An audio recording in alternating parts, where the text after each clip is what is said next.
नमस्कार विद्यार्थी मित्रांनो, बृहन्मुंबई महानगरपालिका शिक्षण विभाग व्हर्च्युअल ट्रेनिंग सेंटर, मी विश्वास टोंबरे व्हर्च्युअल शिक्षक आपले स्वागत करतो। विद्यार्थी मित्रांनो, आज आपण सर्वजण शाळेत नसलो तरी घरात राहून ऑनलाईन लर्निंगच्या माध्यमातून शिक्षण घेत आहोत। या माध्यमाचा आणि अध्यापन अध्ययनाच्या प्रक्रियेचा आपल्याला नक्कीच फायदा होईल अशी आशा आहे। त्याचबरोबर आपल्या शिक्षण प्रक्रियेत खंड पडणार नाही, म्हणूनच बृहन्मुंबई महानगरपालिका शिक्षण विभागाने हा उपक्रम सुरू केला आहे।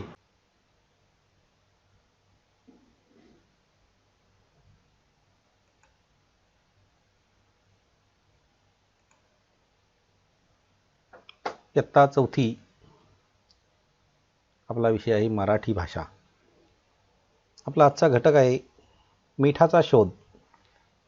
आता मिठाचा शोध ही जी आपल्या पाठातली ही जी कथा आहे ही काल्पनिक कथा आहे आणि यामध्ये आपल्याला माहिती आहे की मीठ हे आपल्याला सर्वांना आवश्यक अशा प्रकारची एक वस्तू आहे की ज्या मिठाशिवाय आपलं जे जेवण असतं हे जेवण अगदी शून्य असतं आणि प्रत्येक जेवणामध्ये आपल्याला मीठ हे आवश्यक असतं। असाच या मिठाचा शोध हा जो पाठ आहे, या पाठाच्या लेखिका आहे अंजली अत्रे। हा पाठ काल्पनिक अशा प्रकारचा हा पाठ आहे आणि या पाठामध्ये त्यांनी या मिठाच्या बाबतीमध्ये एक गमतीदार अशा प्रकारची ही छोटीशी कथा त्यांनी लिहिलेली आहे। तर आपण या मिठाचा शोध या कथेचं वाचन करणार आहोत। प्रथम, मिठाचा शोध। फार वर्षापूर्वीची ही गोष्ट आहे। इतक्या पूर्वीची की त्या काळी माणूस जंगलामध्ये गुहेत राहत असे आणि कंदमुळं खाऊन पोट भरत असे। शिकार करून प्राण्यांचं मांस खात असे। त्याला अन्न शिजवून किंवा भाजून खाणं हे माहीत नव्हतं। इतकंच काय, पण तो कंदमुळं खात असे, तीही तशीच अळणी म्हणजे मिठाशिवायच। आज आपण एखादा पदार्थ मिठाशिवाय खाऊ शकणार नाही, पण त्या काळी मीठ म्हणजे काय हेही त्याला ठाऊक नव्हतं। या ठिकाणी हे बघा चित्र दाखवलं गेलेलं आहे। या चित्रामध्ये एक झाड आहे आणि झाडामध्ये जे काही हरण आहेत त्या हरण त्या झाडाला येऊन तिथे काही दगड आहेत, ते दगड ते हरणं चाटतायत। अशा प्रकारचं हे चित्र इथे दाखवलं गेलं आहे। आता ही जी कथा लेखिका अंजली अत्रे यांनी जी लिहिली ही कथा काल्पनिक आहे, पण अतिशय मजेशीर अशा प्रकारची ही कथा आहे की आपल्याला माहीत आहे की मानव आणि त्या मानवाचा वंशज आहे तो म्हणजे आदिमानव, की ज्या आदिमानवाला कशाचंच काही माहीत नव्हतं असा हा तो आदिमानव। आणि म्हणून म्हटलं की फार वर्षापूर्वीची ही गोष्ट आहे। एवढ्या वर्षापूर्वीची गोष्ट आहे की तो आदिमानव जंगलामध्ये राहत होता आणि जंगलामध्ये राहत असताना तो जंगलामध्ये जे काही मिळत असायचं तेच खाऊन आपलं तो पोट भरत असायचा। मग त्यामध्ये त्याला कंदमुळं काय किंवा कच्ची फळं काय अशा प्रकारे तो खात असे। त्याला अन्न शिजवून खाणं हे सुद्धा माहीत नव्हतं, कारण अग्नी कसा निर्माण करायचा हे त्याला सुरुवातीला काहीच कळत नव्हतं। दुसऱ्या एका कथेमध्ये अग्नी कसा निर्माण करायचा हे त्यांनी शिकलेला आहे, तो त्या कथेमध्ये ते सांगितलेलं आहे। परंतु इथे मात्र तो कंदमुळं खात होता आणि या चित्रामध्ये ही जी हरणं दिसतात ती त्या ठिकाणी ते झाड आहे, ते झाडाखाली दगड आहे, ते दगड ती चाटतायत। मग हे हरणं दगड का चाटतात? कारण इथे हा जो आदिमानव दाखवला गेलाय हा तो पाहतोय, तो निरीक्षण करतोय इथे। आता इथे सांगितलं की मिठाशिवाय आपलं जेवण अळणी असतं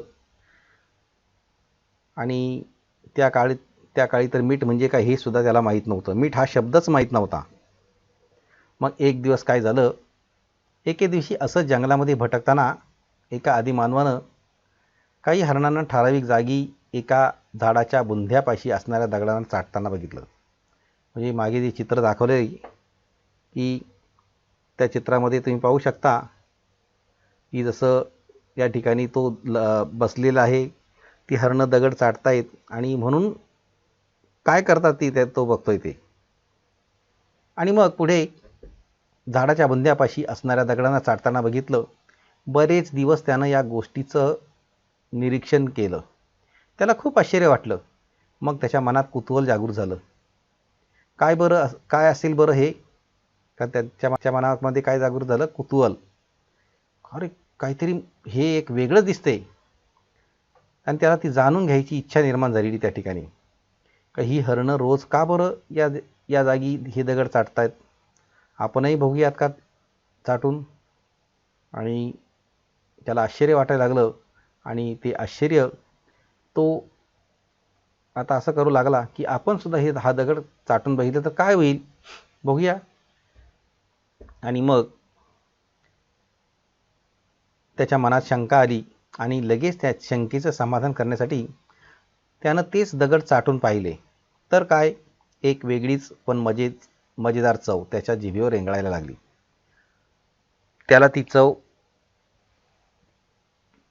त्याला ती खूप आवडली. काय आवडली? चव. कारण ती एक वेगळ्या प्रकारची चव होती. तो रोज त्या जागी येऊन तो दगड चाटू लागला. मग जशी हरणं दगड चाटत होती तशाच प्रकारे तो सुद्धा त्या जागी येऊन ती दगडं चाटत होता. तिथे काही आदिमानवाची काही चित्रसुद्धा दाखवलेली आहेत. ही आदिमानवाची सुरुवातीची ही काही अवस्था आहेत ती अवस्थासुद्धा या चित्रांमध्ये दाखवली गेलेली आहे. तो दगड म्हणजे काय? तो दगड म्हणजे काय होतं माहीत आहे तुम्हाला? आता तुम्हाला माहीत आहे का? ते कुणालाच माहीत नव्हतं. तो होता खनिज मिठाचा दगड. खनिज मीठ म्हणजे ज्याला आपण सैंधव मीठ म्हणतो.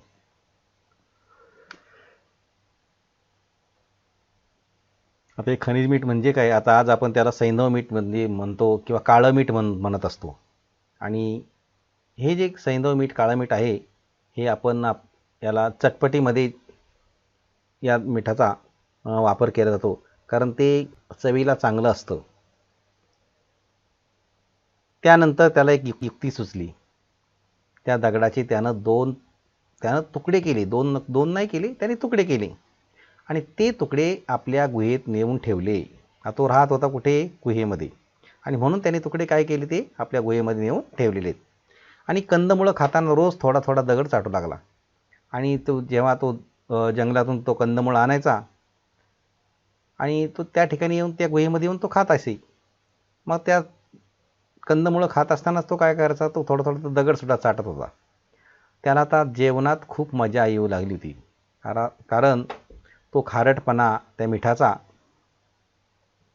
त्याच्यामुळे तो अगदी त्याच्या जेवणाला चव आली होती. हाच दगड फळं खातानाही तो चाटू लागला. आणि काही फळं आपल्याला माहिती आहे, काही फळं अशी आंबट असतात. आणि अशा वेळेला जर असं खारट म्हणजे मीठ जर लावून त्या फळाला खाल्लं तर ते अतिशय चवदार लागत असतं. तसं त्याने फळं खाताना सुद्धा तो दगड चाटू लागला.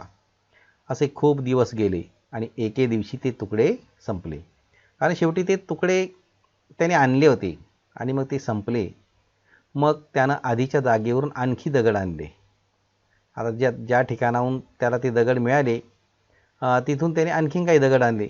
पण त्या दगडांना पूर्वीची चव नव्हती. आता ते पहिले दगड चवदार होते आणि नंतर आणलेल्या दगडाला बिलकुल चव नव्हती. मग त्या आदिमानवाला पुन्हा बेचव आळणी जेवण खाणं भाग पडू लागलं. आता त्याला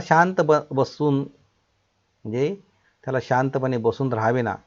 त्या दगडाचा शोध घेण्याचा त्यानं खूप प्रयत्न केला. पण तो दगड काही त्याला मिळाला नाही.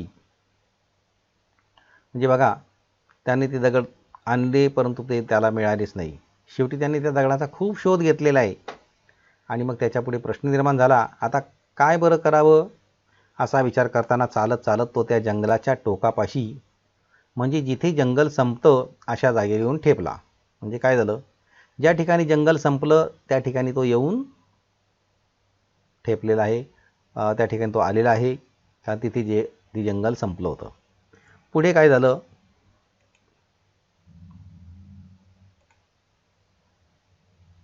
ते आपण पाहणारच आहोत. या ठिकाणी पूर्वी एक तुम्हाला चित्र दाखवलेली आहे. तुम्ही हे चित्र पाहिलेलं असेल. हे जे दगड दिसतात हे असे मिठाचे हे खडे आहेत. हे सैंधव मीठ आहेत. हे काळं मीठ आहे. दुकानामध्ये आपल्याला मिळू शकतं सहजपणे. आणि हे त्या मिठाचं बारीक बारीक चूर्ण म्हणजे बारीक केलेलं हे मीठ या ठिकाणी दाखवलेलं आहे. आता त्याचं जंगल त्या ठिकाणी संपल्यानंतर त्याला दिसली एक वेगळ्या प्रकारची माती. त्याला एक वेगळ्या प्रकारची अशा प्रकारे माती दिसलेली आहे. ती खूप लांबवर पसरलेली होती आणि त्या मातीनंतर पाणीच पाणी खूप लांबवर पसरलेलं होतं. आता ही जर इथे आपण पाहतोय ही माती आहे आणि मातीच्या इकडे पूर्णपणे पाणीच पाणी आहे. मग हे काय आहे हाही प्रश्न त्याला निर्माण झाला असेल. पाणीच पाणी खूप लांबवर पसरलं होतं की तिथे जाणं शक्यच नव्हतं आणि तिथे जाणं त्याला शक्य नव्हतं. त्याला पुन्हा कुतूहल वाटलं. त्याला पुन्हा आश्चर्य वाटलं, अरे हे काय आहे. हे सगळं इकडे माती आहे आणि इकडे सगळं पाणीच पाणी आहे. ते लांबवर पसरलेलं पाणी म्हणजे होता तो अथांग समुद्र. लांबवर पसरलेलं पाणी म्हणजे काय होतं ते अथांग अशा प्रकारचा एक समुद्र होता तो. आणि ती वेगळ्या प्रकारची माती आणि समुद्राची असलेली माती. वाळूने भरलेला समुद्राचा किनारा जो या आदी मानवानं प्रथमच पाहिला होता. आणि आपल्याला माहिती आहे की समुद्राचा किनारा हा वाळूने भरलेला असतो. भरती येते, ओहोटी येते, ती वाळू घेऊन जातो, पाण्यामध्ये जाते, परत बाहेर येते. अशा पद्धतीने समुद्राचं जे काही दररोजचं भरती ओहोटीचं जे काही काम असतं ते कार्यसुद्धा सुरू असतं. आणि ह्या आदिमानवाने सुद्धा अशाच प्रकारे हे पाहिलेलं आहे. परंतु त्याने जे पाहिलं ते प्रथमच त्याने पाहिलेलं आहे हे सगळं. आणि मग तो चालत चालत त्या समुद्राच्या पाण्यात गेला. आणि काय आश्चर्य बघा, तो चालत चालत त्या समुद्राच्या पाण्यामध्ये गेला. पुन्हा त्याला आश्चर्य वाटू लागलं. ते पाणी त्याच्या हातापायांना झोंबू लागलं. आणि मग तो पाण्यामध्ये जेव्हा उतरला तेव्हा ते पाणी हातापायांना झोंबू लागलं. का माहीत आहे आपल्याला माहीत आहे आता सध्या, पण त्याला हे माहीत होतं का नाही. आदिमानवाच्या हातांना आणि पायांना बरंच खरचटलं होतं. विशेष म्हणजे हे जे पाणी असतं खारट पाणी, जर आपल्याला काही जखम झाली असेल तर त्या ठिकाणी ती जास्तच झोंबतं. तसं त्याचं झालं होतं. कारण आदिमानव हा जंगलात राहत होता आणि जंगलात राहत असताना तो इकडून तिकडे झाडावरून वगैरे असं चालायचा, उड्या मारायचा. आणि त्यामुळे त्याच्या हातापायांना खरचटलेलं होतं. जंगलातले काटेकुटे दगड यामुळे बायांना बऱ्याच जखमासुद्धा झाल्या होत्या. आता जंगलातले काटेकुटे आपल्याला जंगलामध्ये काही अशी सिमेंटचे रस्ते आहेत का? मुळीच नाही. जंगलामध्ये दाट झाडी असेल, काही काटेरी झुडपंसुद्धा असतात आणि ते सगळं जंगलात पडलेलं असतं. पण त्याला ही चप्पल वगैरे काही बूट हे सगळं माहीत आहे का? बिलकुल नाही. का त्याच्या अंगाला वस्त्रसुद्धा नव्हतं. तर तो वस्त्राचा उपयोग कशाचं वस्त्र वापरत होता की त्याच्या अंगालाच तो झाडांची पानं वगैरे सुद्धा लावायचा. अशी प्रकारची परिस्थिती त्याची. जंगलातले काटेकुटे दगड यामुळे पायांना बऱ्याच जखमा झाल्या होत्या. त्यामुळे समुद्राच्या पाण्यामुळे झोंबणं सुरू झालं. त्याला आश्चर्य वाटलं. समुद्राचं पाणी त्याला झोंबायला लागलं म्हणून त्याला आश्चर्य वाटलं. कारण नदीचं पाणी तर त्याला माहीत होतं, पण ते असं कधी अंगाला झोंबलं नव्हतं. नदीचं पाणी त्याला माहीत होतं, परंतु असं पाणी अंगाला कधी त्याच्या झोंबलंच नव्हतं. मग पुन्हा त्यानं काय केलं? मग त्यानं पुन्हा त्यावर विचार केला आणि विचार करायला सुरुवातच केली.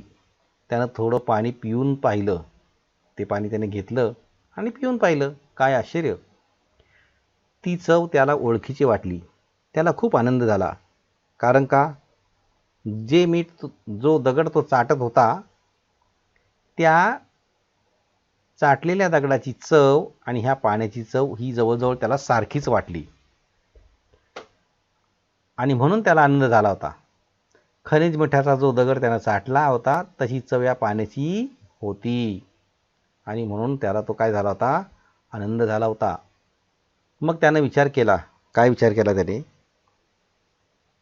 जेवण म्हणजे कंदमुळं, ती खाताना मधून मधून हे पाणी प्यायलं तर, तो काय विचार करू लागला की हे जेवण म्हणजे कंदमुळं आहेत, पण ती खाताना मधून मधून जर आपण हे पाणी प्यायलं तर काय होईल. पण ते काही त्याला जमेना. पण हे पाणी कसं घेऊन कसं जायचं, त्याला ते पाणी कुठून आणायचं, आणि ती चव त्याला हवी होती. ते पाणी त्याच्या गुहेपर्यंत नेणंही त्याला शक्य होत नव्हतं, आणि ते पाणी जे होतं ते गुहेपर्यंत नेणं त्याला शक्यच नव्हतं. काय बरं करावं. मग पुन्हा त्यानं विचार करायला सुरुवात केली, आणि त्याने मग पुन्हा करायला सुरुवात केली की काय करता येईल आता आपल्याला. शेवटी त्याला एक युक्ती सुचली. काय युक्ती सुचली. त्यानं समुद्र किनाऱ्यावर जरा लांब एक खड्डा खणला. समुद्राच्या किनाऱ्यावर त्याने एक खड्डा खोदलेला आहे. त्यात समुद्राचं पाणी साठवलं. मग उन्हामुळे त्या पाण्याची वाफ होऊ लागली, आणि त्या पाण्यातले क्षार म्हणजे सध्याचं आपण खातो ते मीठ त्या खड्ड्याच्या तळाशीच राहिलं. मग त्या आदिमानवाला ते सहज आपल्या गुहेत नेता आलं. यानंतर आदिमानवाच्या जेवणाला मस्त चव आली.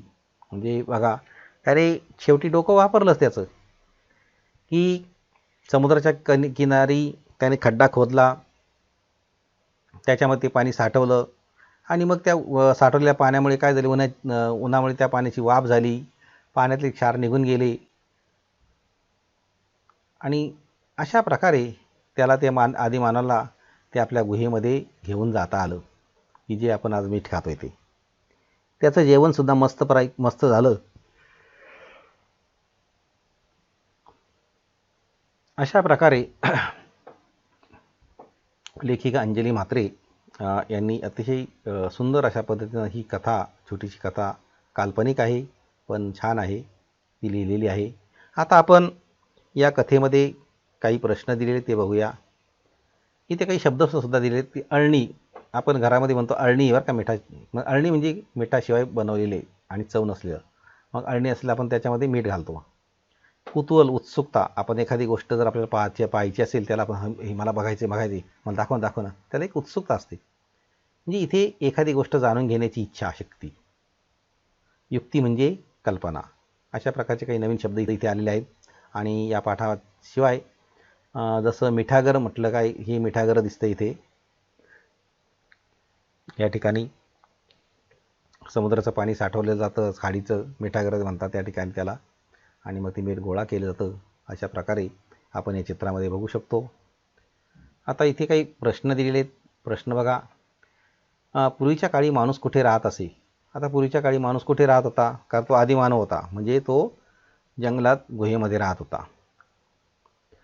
आदिमानवाने हरणांच्या कोणत्या गोष्टीचे खूप दिवस निरीक्षण केले होते. आदिमानवाने कशाचं निरीक्षण केलं होतं. दगड चाटतानाचे निरीक्षण केले होते, की ती हरणं झाडाखाली येतात आणि ती दगड चाटतात, त्याचं निरीक्षण केलेलं होतं. खनिज मिठाला आपण काय म्हणतो, सैंधव मीठ किंवा सैंधव. माणसाने समुद्राचे पाणी कशात साठवले. माणसाने समुद्राचे पाणी एक खड्डा खणला आणि त्यामध्ये ते पाणी साठवलं. अशा प्रकारे एका वाक्यात तुम्हाला प्रश्नांची उत्तरं होती. आदिमानवाने दगड चाटून पाहिला. का चाटून पाहिला सांगा. तर या संदर्भात तुम्ही सांगू शकता. समुद्राचे पाणी आदिमानवाच्या हातापायांना झोंबू लागले. का झोंबू लागले. समुद्र किनाऱ्यावर आदिमानवाने लांब खड्डा खणला. का खणला. आता ह्या प्रश्नांची उत्तरं तुम्ही द्यायची आहे. पण तरीसुद्धा मी सांगतोय की आदिमानवाने दगड चाटून पाहिला, कारण त्या हरणं रोज ती दगड चाटत होती, आणि म्हणून त्यानेसुद्धा तो दगड चाटून पाहिला. कारण जेव्हा त्याने तो दगड चाटला तेव्हा त्याला एक वेगळ्या प्रकारची चव जाणवली. असं एक त्याच्यामागचं कारण आहे. नंतर दुसरं, समुद्राचे पाणी आदिमानवाच्या हातापायांना का झोंबू लागले. कारण आदिमानव जंगलात राहत होता, त्याचे हातपाय खरचटलेले होते, आणि हातपाय खरचटलेले असल्यामुळे समुद्राचं पाणी हे खारट असतं, आणि खारट असल्यामुळे त्याच्या हातापायांना ते पाणी झोंबत होतं. समुद्र किनाऱ्यावर आदिमानवाने लांब खड्डा खणला. का खणला होता. कारण त्याला ते पाणी कसं घेऊन जायचं हा प्रश्न निर्माण झाला होता, आणि म्हणून त्या आदिमानवाने तो खड्डा खणला होता. त्याच्यामध्ये पाणी साठवलं जात होतं, आणि साठवलेलं पाणी हे शेवटी त्याला त्या पाण्याची वाफ झाली आणि नंतर मग ते पाणी मातीच्या रूपाने, मिठाच्या रूपाने तो आपल्या गुहेमध्ये घेऊन गेला होता. आता इकडे काही आपले अनुभव असतात, कच्चे खाल्लेले पदार्थ, भाजून खाल्लेले पदार्थ आणि शिजून खाल्लेले पदार्थ. हे तुम्ही सांगू शकता. त्याचा तक्ता तुम्ही तयार करायचा आहे. मी काही तयार दिलेले आहे. कच्चे खाल्लेले पदार्थ, समजा काकडी आहे, कलिंगड आहे, संत्री आहे. भाजून खाल्लेले पदार्थ पापड आहे, शेंगदाणे आहे, भाकरी चपाती आहे. शिजून खाल्लेले पदार्थामध्ये भाज्या आपण शिजूनच खातो.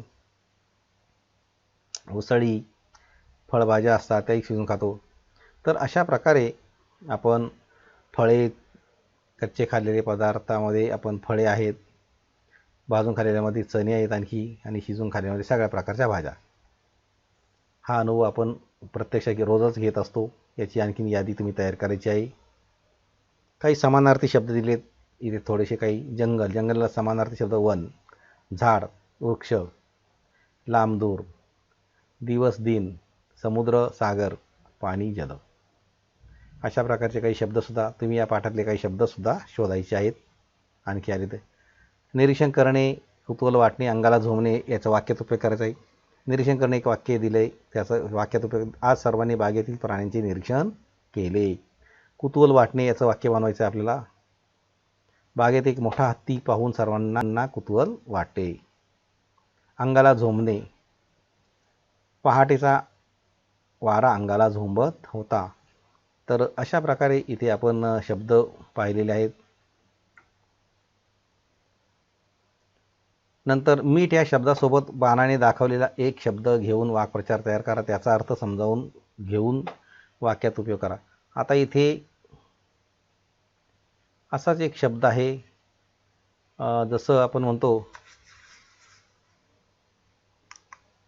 की आता इथे जागणे, जखम, महाग, खडा. आता मीठ हा शब्द जो आहे ना इथे, मीठ, मिठाला जागणे, मिठाला जागणे. नंतर मीठ जखम, जखमीवर मीठ चोळणे, जखमीवर मीठ चोळणे. मीठ आणि खडा आणि मीठ आणि महाग, मीठ आणि खडा आणि मीठ आणि महाग. म्हणजे दोन वाक्प्रचार इथे तयार झालेले आहेत आपले.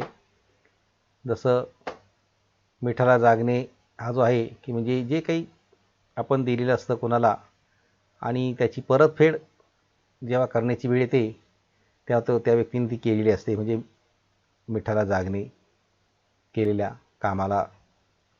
नंतर जखम, मीठ, मीठ जखमेवर, म्हणजे काही एखाद्याला शांत करायचं आहे, भांडणं झाली, मग थोडं ते शांत करण्यासाठी त्याच्यात म्हणजे किंवा तो दुःखी आहे अशा वेळेला त्याच्या जखमीवर मीठ चोळायचं, म्हणजे ते त्याला आधार द्यायचा, असा एक भाग आहे.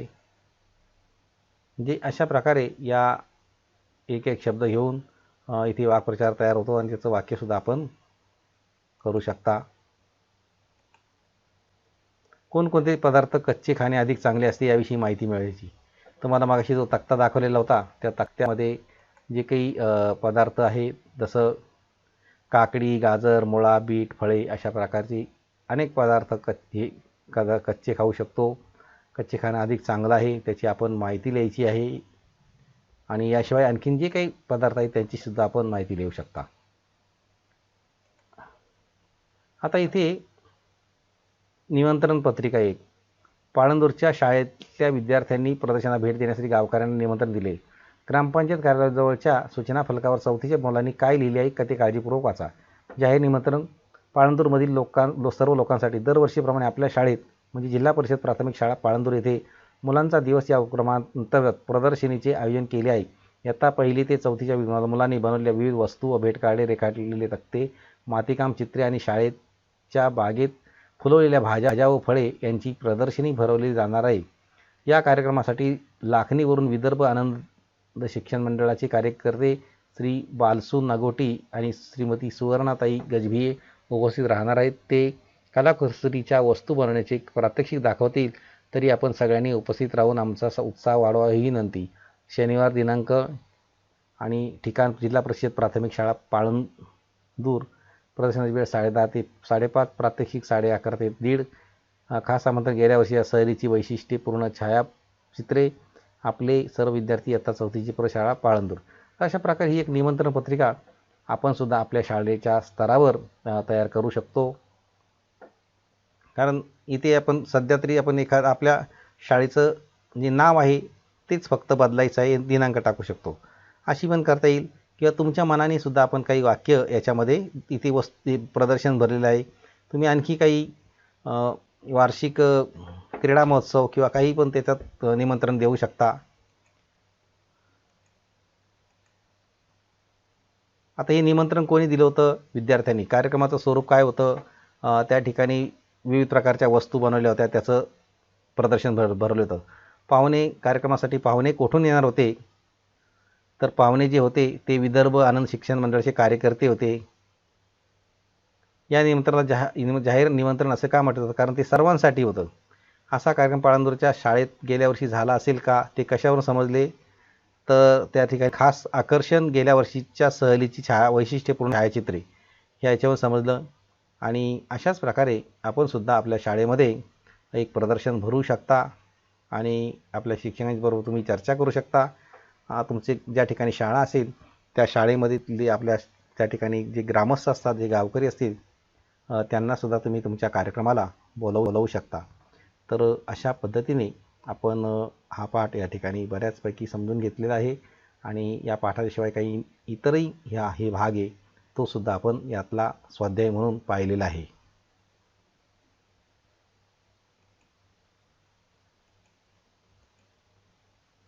आता इथे सुद्धा बघा, इथे या पाठाच्या संदर्भातच एक प्रदर्शन दाखवलं गेलेलं आहे.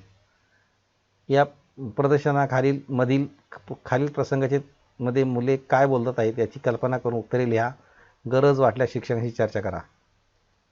प्रदर्शन पाहून आलेली रत्ना तिच्या आजीला प्रदर्शनाविषयी काय सांगते आहे? प्रदर्शन सुरू झाल्यावर तासाभराने खूप गर्दी झाली. काही लोक मध्येच घुसू लागले. त्यांनी रांगेत येऊन प्रदर्शन पाहावे म्हणून राकेश सूचना देतोय. सविता प्रमुख पाहुण्यांना प्रदर्शनाचे उद्घाटन करण्यासाठी विनंती करते आहे. कलाकुसरीच्या वस्तूंच्या प्रात्यक्षिकांच्या वेळी सुवर्णाताईंनी मुलांना 6-6चे गट करायला सूचना केली. हा सगळा कार्यक्रम आहे त्या ठिकाणचा. आणि त्या ठिकाणी या सूचना या कार्यक्रमाच्या संदर्भात ही चित्ररूपाची एक प्रकारे प्रत्येक चित्रामध्ये हा वेगळ्या प्रकारचा प्रसंग हा दाखवला गेलेला आहे. आणि कोण काय ही रत्ना आहे ती काय सांगते आजीला ते इथे दाखवलं गेलेलं आहे. नंतर ही पाहुणे आहेत, पाहुण्यांना विनंती केली जाते. अशा पद्धतीने हा एक भाग आपल्याला आहे. याची सुद्धा आपण या चित्रावरून उत्तरं लिहायची आहेत. प्रथम हा सगळा जो पाठ आहे आपला, तो पाठाचं वाचन करा, मनन करा आणि यात काही जे भाग दिलेत त्याची उत्तरं सोडवा. या घटकाची बरीचशी माहिती देण्याचा प्रयत्न करण्यात आलेला आहे. आपणही या घटकाचे व पाठाचे वाचन करायचे आहे आणि पाठ्यपुस्तकात दिलेले जे प्रश्न आहेत त्या प्रश्नांची उत्तरं सोडवायची आहेत. त्याचबरोबर आपल्याला मी काही प्रश्नसुद्धा दिलेले आहेत, ते प्रश्नसुद्धा आपण सोडवायचे आहेत. आणि याबरोबरच या पाठाच्या आपल्या प्रतिक्रिया आपण बृहन्मुंबई महानगरपालिकेच्या यूट्यूब चॅनलवर जरूर कळवायच्या आहेत. धन्यवाद.